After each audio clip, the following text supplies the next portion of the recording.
welcome to Emerging Voices. This is Matt Markin from CC San Bernardino, and as always, I'm joined with... Hi, everybody. I'm Bri Harvey from SAIT in Calgary. Woo. And on today's episode, we get to interview our special guest today, and that's Jing Yao. Jing is an academic advisor in the Faculty of Arts at the University of British Columbia in Vancouver, Canada. Before joining UBC, she worked at Douglas College, a 2-year institution beginning in 2017. She started there as an international student immigration advisor and discovered her passion for academic advising in 2019. Originally from China, Jing came to Canada as an international student and earned her Master of Education degree from the University of British Columbia in 2015. Jing is currently on maternity leave, enjoying time with her newborn. Despite being away from her regular duties, she remains actively engaged in the advising community. She is a mentee in the Emerging Leaders Program and participates in events organized by the first-generation college student and social justice advising communities. She also recently became the British Columbia liaison for NACADA Region 8. Jing, welcome. Thank you, Matt. Thank you, Bri. Yeah, thanks for joining us today. We're very excited for this interview. And, we just heard from your formal bio. So here's the first question for you, and that is, tell us more about your path, your journey in higher ed. What is your origin story in higher education? Sure. So I guess I will share a little bit more about myself prior to coming to Canada. So before that, I was teaching English, so specifically test prep courses back in China for 3 years. So those tests are like IELTS, TOEFL, GMAT, SAT. And then I decided to pursue my master's degree. So I came to Canada and then finished my Master of Education in teaching English as second language. And then after graduation, I found it was actually pretty challenging to find a job in the local market to compete with all the native speakers. And also most of the jobs for English teaching back then were we had to start as part-time. So I decided to change the path. I still wanted to work in education sector, but I guess teaching at that time was just not that very realistic for me. So when I was searching for jobs, I found advisor, this job title, and I went to look at the job description. I found it seems like very interesting to me, so I would like to give it a try. It was still really challenging for me to land a job eventually, because when I was studying my master's degree, I really didn't try to look for some jobs to gain my local work experience. But luckily, in the end, I got a job that was a parental leave replacement. And then more luckily, after a few months, that person didn't come back. So I got to stay in that position. So this is how I landed in higher ed sector. And then after I tried the job, I found, yes, I really enjoyed it. It confirmed my interest because I was still working with students like what I did before I came to China. But this kind of interaction was more interesting. It was because I got to listen to them, listen to their stories. They share their struggles, their accomplishments, their goals, all these kind of things. And then I felt like more connected with these students. And then I really enjoyed explaining the policy to them, exploring all kinds of possibilities with them, especially at the end of our conversation, if I found, their faces lighten up because they saw the hope and saw their options, I really felt rewarded. So that's why I felt this job was the one that I really wanted. So that's how I landed the job here in higher ed. I love that. And I love hearing stories of people coming for education or for whatever and then just staying. And I'm so excited to have another Canadian on the podcast series. I'm going to try not to talk only about what it's like to be in Canada, but what do you think, or I would love to hear your thoughts on what it's like coming and working and advising in Canadian institutions as somebody who wasn't born and raised in Canada? This is a really good question, Bri. Till now, I still sometimes feel a little bit nervous when I meet with students, especially if I see their born locally and they are domestic students. I still feel like, do I have the knowledge? Do I have the confidence to explain how the education academic system works here? Because to be honest, I didn't do my undergrad degree here. I did that back in China. And our education system, at least at my university back then, was quite different from what we have at University of British Columbia here. Because in my university, the program was pretty prescribed. We had a certain courses that we had to take. We had a few electives, but not that much.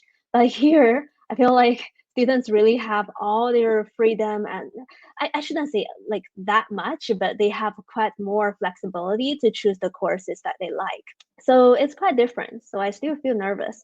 But how I feel is that I've been working in this sector for many years, and I've been meeting students and discussing about their course planning, course selection. I've been looking at the program pages many times, like numerous times. So I feel like in this sense, I don't feel like I lack the capability to explain to them. I've also talked to many other students. I can feel like sometimes I can even share other students' experience, even though it's not my personal experience. I can just share what other students think, what their experience looks like with the current students. Yeah, so this is how I adapt to the new environment here and support students. Yeah, and you have a lot of experiences, right? From your roles as a previous international student immigration advisor to being in academic advising to having worked at Douglas College, so being at a 2-year institution to now being at University of British Columbia, so being at a more research-based institution. So I guess the question is, like, what are some of those similarities and differences that you found between working at like a 2-year institution to working at UBC? Yeah, I feel like so similarities are kind of similar.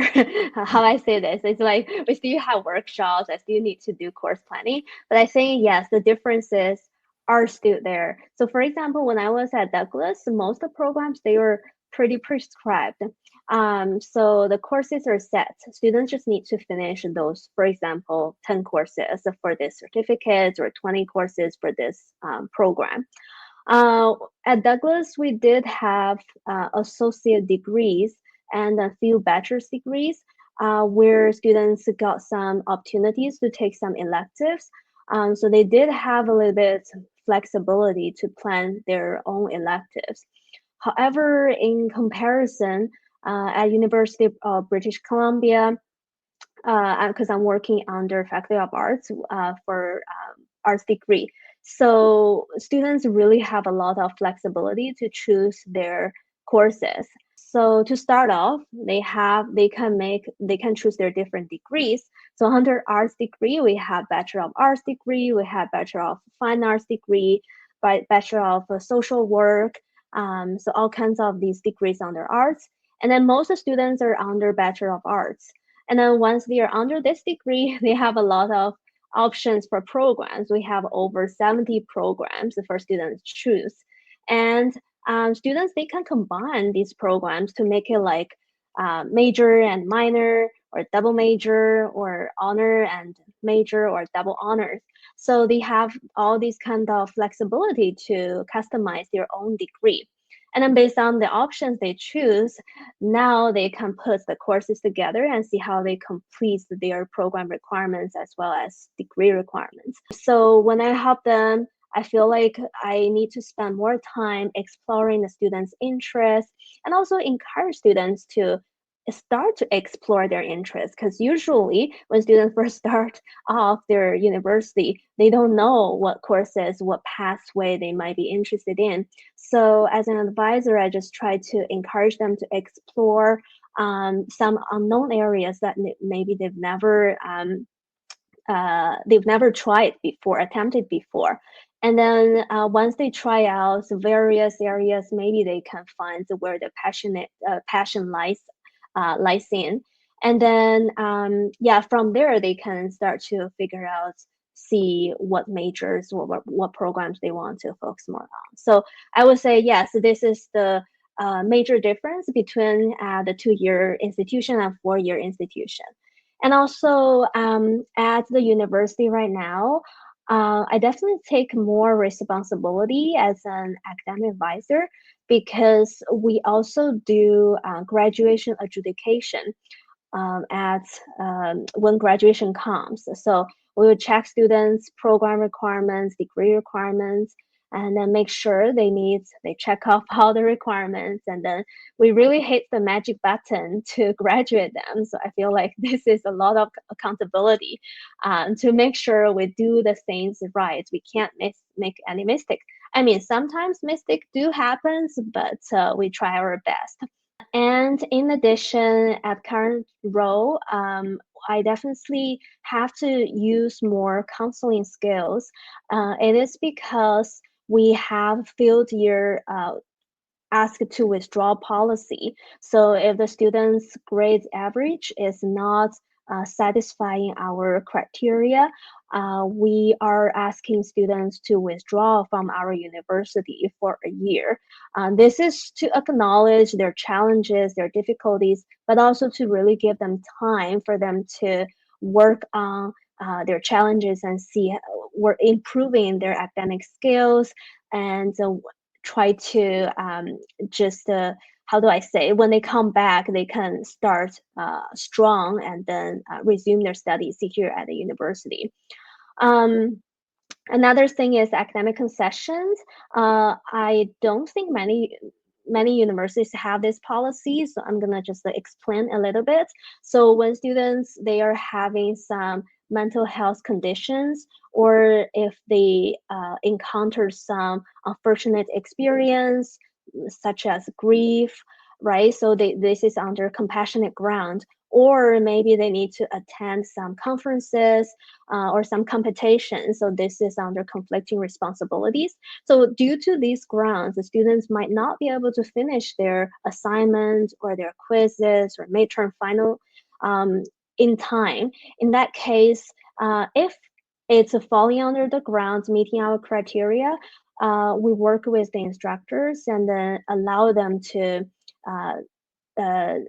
turn in the assignments or attend the final or midterm at a later time, or the instructors, they have the flexibility to shift the weight, for example, from midterm or quiz to the final. So this is how we support students. So why do I explain this? Is to show that when students, they are encountering all these kind of situations, they can be really overwhelmed and very stressed out. And so when they sit in my office, I feel like I really need to lend them empathetic ears to really listen to their stories and their struggles, their concerns. And then from there, after we build up the trust, we can start to explore together about their options. Yeah, so this is why I say I feel like I take more responsibility and also utilize more counseling skills here. And other few more things in terms of the differences is that as the previous institution, a 2-year college, it is more like a community college. So we had about 3,000 to 4,000 international students, because that was the students group that I was working with. I was working at the international office only. But at the University of British Columbia, because I'm working under Faculty of Arts, Arts Advising, so we serve all the students, including international and domestic students. So the body of international of the students really increases a lot. Right now, we have about 14,000 students for us to support. So I would say this is a big difference in terms of the student population. And then most students in the college, some of them, they are adult learners. They came here after they already finished their degrees back in their home country, and they came here and want to further their studies and then stay here to immigrate. But at my current institution, most of the students, they are fresh graduates from their high school. So here's another difference. And last thing for my current role that I'm very excited about is that this current role has some about, I can't say maybe 20%. Basically, we get a chance to do some projects. This is a thing that I didn't get to do much in my previous job. So everybody could take on some projects. For example, for me, I was the lead for EDI, Equity, Diversity and Inclusion Mentorship Research Team. At that time, our office, in order to promote EDI, we wanted to do some research and see how other institutions launch their programs and support their employees. So we did research and then proposed a model, and hopefully later on we can put it into practice. And this year, before I took my mat leave, I was also the co-lead for Workday project. Because our university at that time, they changed the whole system for students. So we now are using Workday. But under this new system, we might have some issues with the new process and how the students read the new academic progress reports. So yeah, I was co-lead doing that. Yeah, these are all the differences between these two institutions. That's awesome. And I mean, it's fundamentally different work advising students for 2 years versus advising 4, but it's sometimes easy to lose sight of even just like all the procedural differences that come with different kinds of institutions. You spoke a couple of times about using more counseling skills and having to have more of those kind of holistic conversations with students.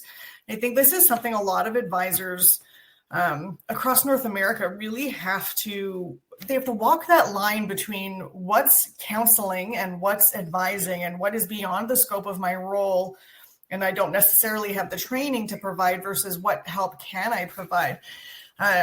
Specifically, I'm thinking about, you're talking about those conversations with students when they've been academically withdrawn and they have to take a year off.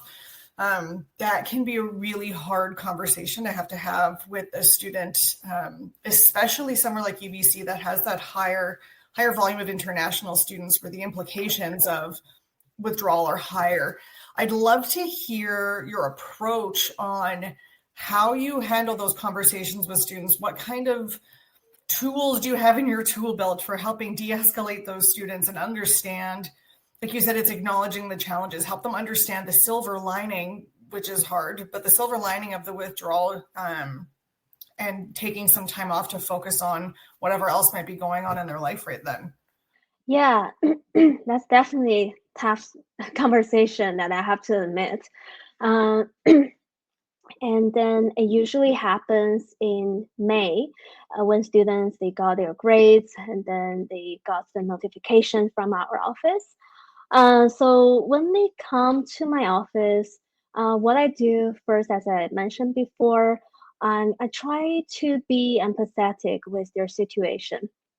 I acknowledge their feelings. As you said, Bri, it's not easy for them to get this notice that they have to withdraw from this university, because many students, they dream to come to the University of British Columbia to finish their studies. This is about their identity. So when they are told they are going to lose it for a year, it's just really hard for them to accept. I can see that they might feel a lot of pressure. They might feel humiliated because they don't want to share this with their parents, their family, and also their friends. So I really try to be empathetic first and acknowledge their concerns. And also I try to tell them that this is not to punish them.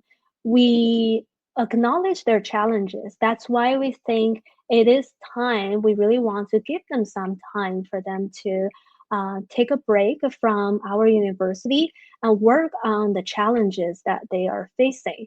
I also usually share some stories of other students. I won't go into details, but I will tell them that based on our experience, if the students, they really try to appeal to come back while their situation is still ongoing, it's actually not doing them any benefits.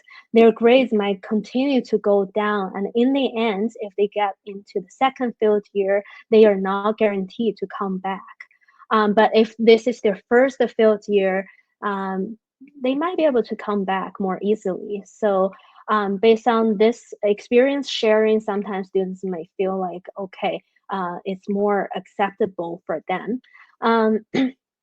And also another thing is that I want to also build up their confidence, because usually our requirement for students to come back, for example, if they have less than 54 credits, when they come back, they need to actually have taken some courses with another institution. Yes, and then get the certain grades. So I think I would encourage students to tell them this is actually really a great opportunity for you to rebuild up your academic skills. If you think you're able to handle the academic stress and then manage all the courses here, it's a great opportunity for you to work and to prove to us. Those smaller colleges, institutions, their standards are relatively lower than UBC. So it might be easier for them to rebuild up their confidence. So this is also another way. In the end, I would always share that I know this is not easy, but I know they have this resilience because I've seen other students, they have also done this. We are always here. If they need any support, they can always come to us and we can discuss their course plan and then see how the courses they take at another institution can fit into the program here at UBC and help them to smoothly transition back here. And I always give them some hope, give them some options and tell them that I really look forward to seeing them back here. Yeah, I like the terms that you use in terms of resilience and also confidence, because I think just like finding out that, I'm on this like academic type of notice or probation can, really have this negative connotation to it. But the fact that you're sharing with them and saying, here are the steps to get back on track, that can really help them build back up their confidence, and hopefully they follow through with that. Now, it was mentioned from your bio that you are currently on maternity leave, but you're also kind of staying active within the advising community. So kind of two questions. One, how is mom life going? And also, what makes you during this time wanting to still be really active within the advising community, kind of staying up to date on everything? Yeah. So I joined Emerging Leader Program before I found out that I was pregnant. So I feel like, first, this is a 2-year program. Even though my plan changed, I feel like it's still worth it to continue to be in this program and get as much experience as I can. And then why do I choose to stay connected with other advising communities? And I feel like although it is really precious to stay with my newborn, he's really cute. I feel sometimes really mentally drained because every day I have to do all these mundane tasks like changing diapers and then feeding him, all these things. I'm not trying to diminish these tasks, but it does take a lot of tolls on my mental health and also my personal identity, because I feel like I really want to, I really enjoy being academic advisor. So how I can continue to work in this profession on mat leave is that, okay, maybe I can try to still join these, stay connected with these advising communities and then participating in some meetings and also some events. Because I feel like very rejuvenated after talking to other professions and learn about, the current updates and their practices. I feel like, I'm still kind of working.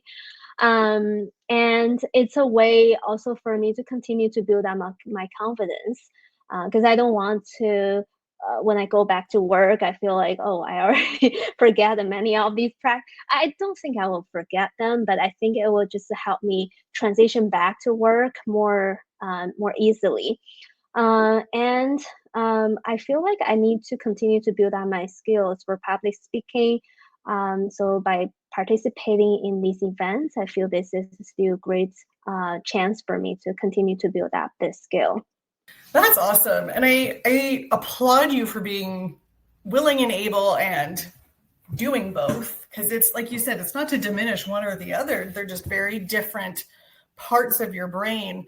I'm also a parent, I did something very similar, that I joined NACADA and then was expecting and was like, all right, here we are. And I found personally NACADA was a great way to kind of keep my feet wet in the advising world, and still not feel super disconnected from the profession. This is, I mean, you're already doing great things. You're in ELP, you're on maternity leave, you're the BC region liaison, or BC provincial liaison on the region steering committee.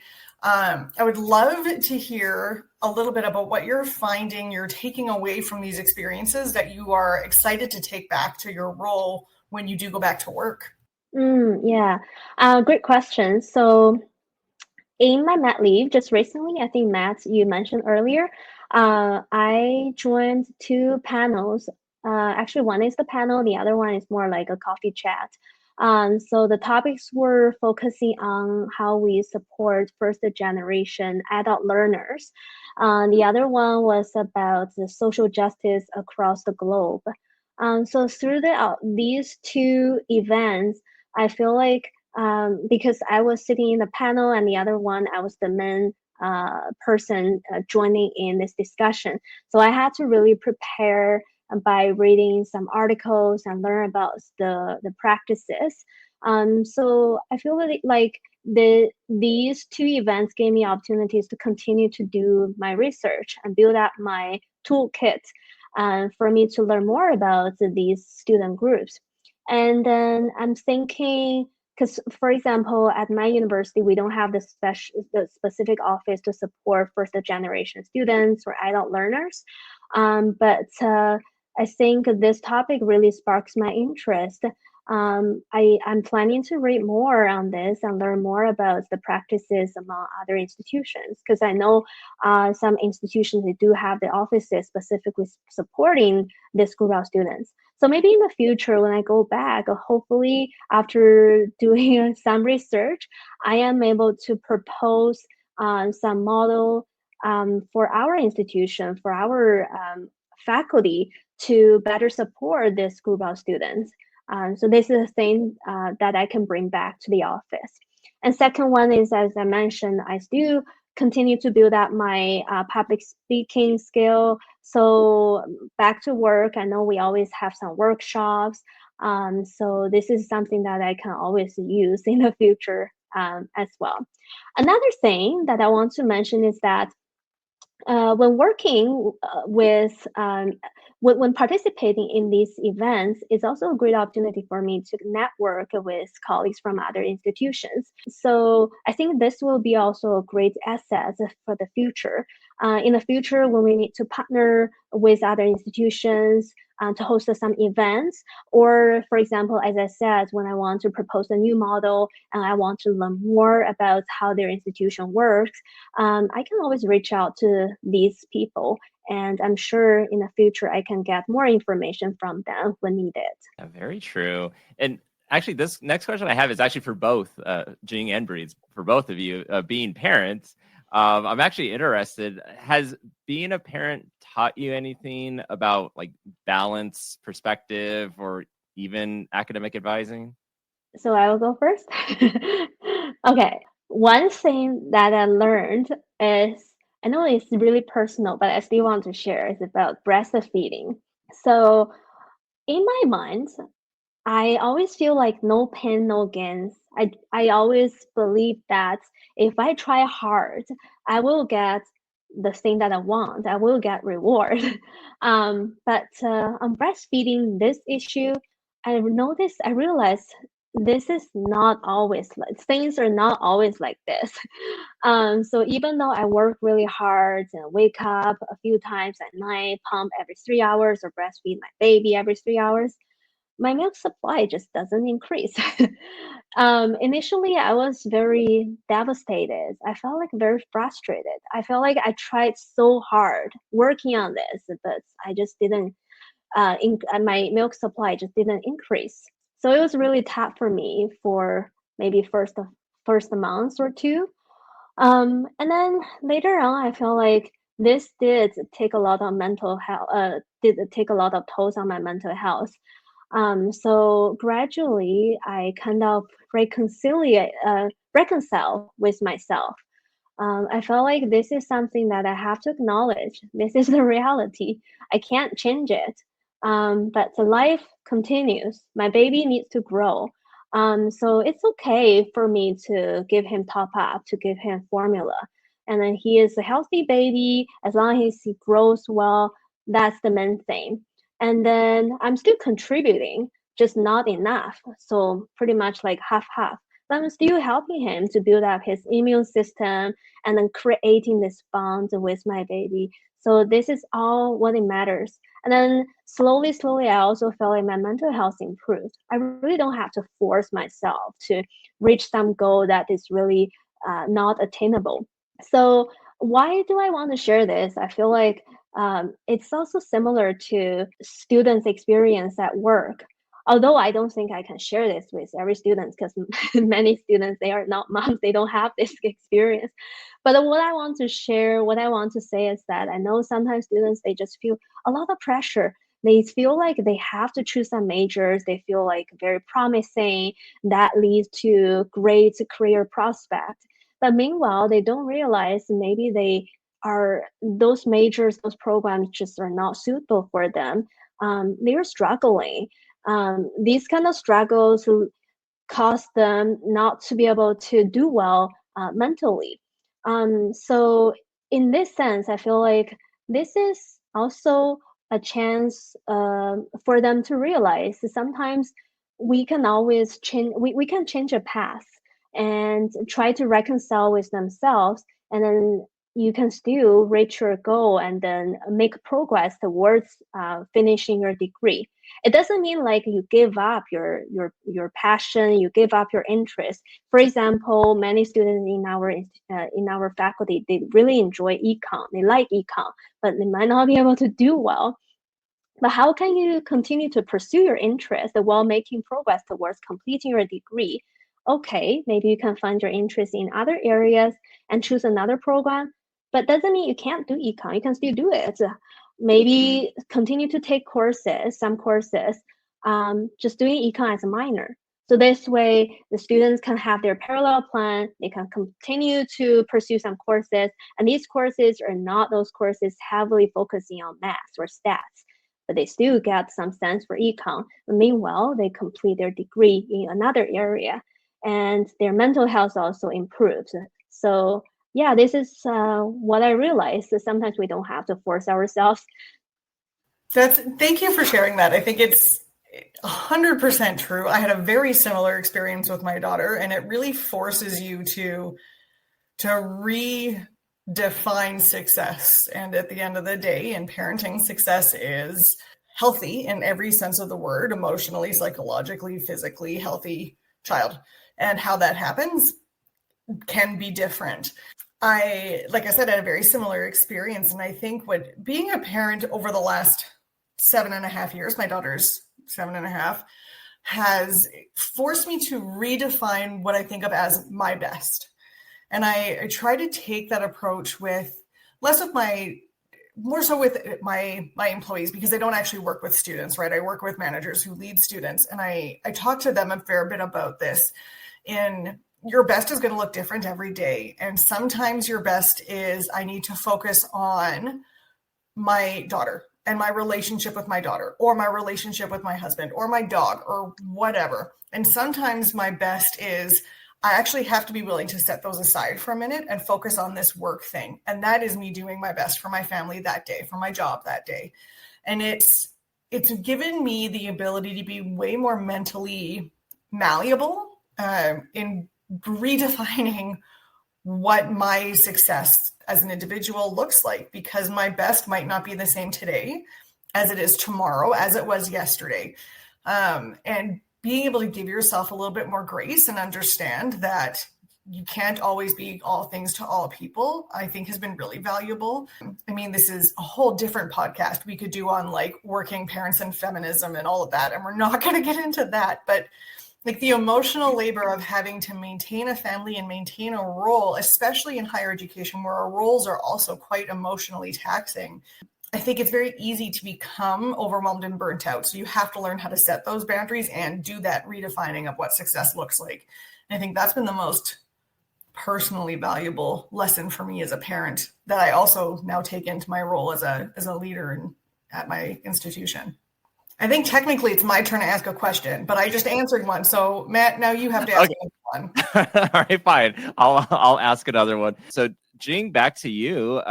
It's an ELP podcast. So you mentioned a little bit about being part of Emerging Leaders Program. What have been your goals in year one, and what are your goals looking into year two of the program?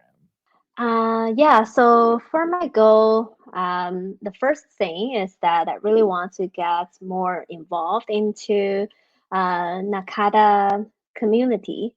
So I guess for the year one, it's the time for me to get more familiar with the structure and then see how each advising community works. And then after getting more information, learning more about the advising community, I guess I will be able to find where my interest lies. And then for year two, I think I want to focus more on applying to be a leader in those advising communities. So for example, right now, I am involved in first generation advising community, and also social justice advising community, as well as Canadian advising community. So among these three communities, I've been attending their events, joining in their steering committee meetings. So yeah, at the end of the year one, hopefully I can find which one is more interesting to me and sparks more interest. And then hopefully from year two, I want to get more involved as a leader. So this is the first goal. And then second one and third one, as I would say, they're quite similar, go hand in hand. I would like to publish the article and also perhaps co-present with another colleague in the conferences in the future. So for the first year, because right now I'm on my mat leave, I feel like it's a great time for me to have my own quiet time and really focusing on doing some research, reading articles, attending those webinars, learning more about the practices. So this way, it can help me to learn more and then lay a good solid foundation, and also find which parts might be more interesting to me.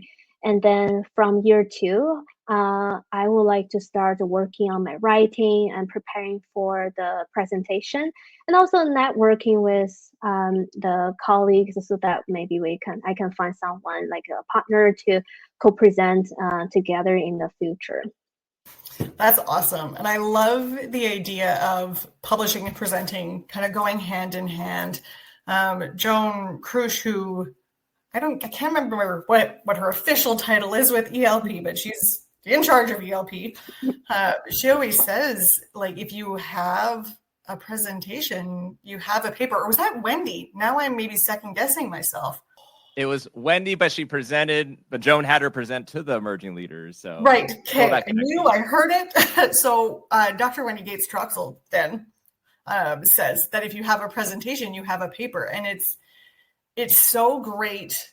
Again, now I'm putting my Canadian hat back on. It's so great to have more Canadian voices in presentations and publications within higher education and academic advising, and especially in NACADA, because there's fewer of us, so we have significantly less to show for it. And so I love celebrating, and I say do it all. I think it's great.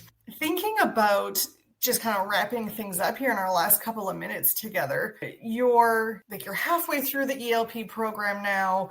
You're spending some time at home with your baby. What do you think the next year looks like for you? What are you excited for? What's next in line? I guess it builds up on what I am doing right now for next year. As I said earlier, I am involved in first generation advising community as well as social justice. So hopefully I will just read more articles. And in addition to these two, I'm also interested in how to support undecided and exploratory students. So for these three topics, I'm hoping to just read more articles on NACADA page or some research papers, and then jot down some ideas and some practices.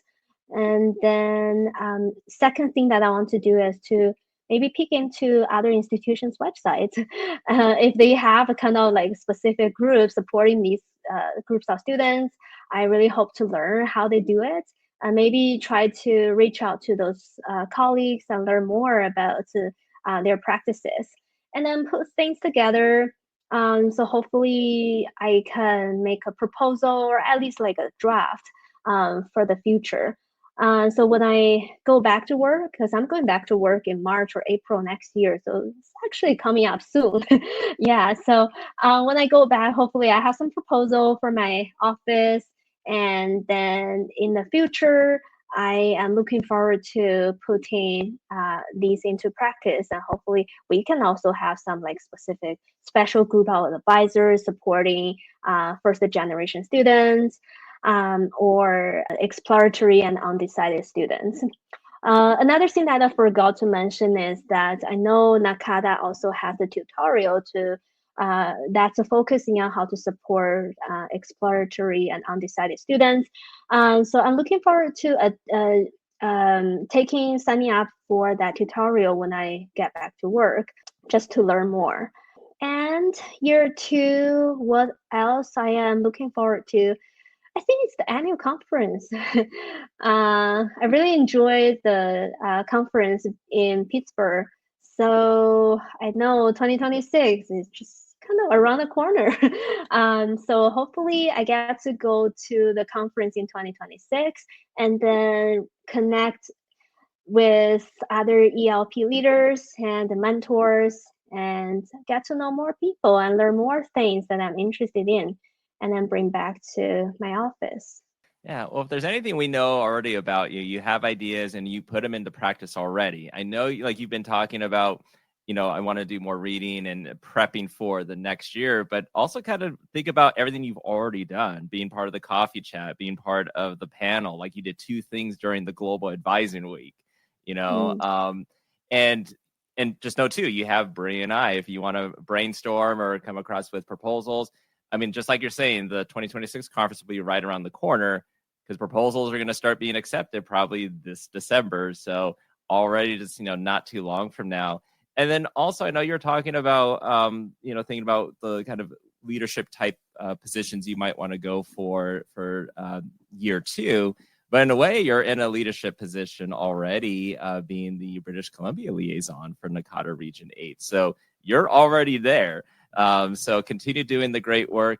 And thank you so much for joining Bri and I today. Yeah, thank you so much, Matt and Bri. I really cherish this opportunity. I think this is a great for me to reflect on my journey and also really think about what I have done, what I'm doing, and what I want to accomplish in the future. So yeah, great opportunity for me to think about something else on my mat leave. Yeah, and I really appreciate this program. Because of this program, I got to know both of you as well as other excellent ELP leaders and mentors. It's really great. We're the most fun though, right? Like, yes, you are. Yeah. Thanks so much, Jing. Thank you.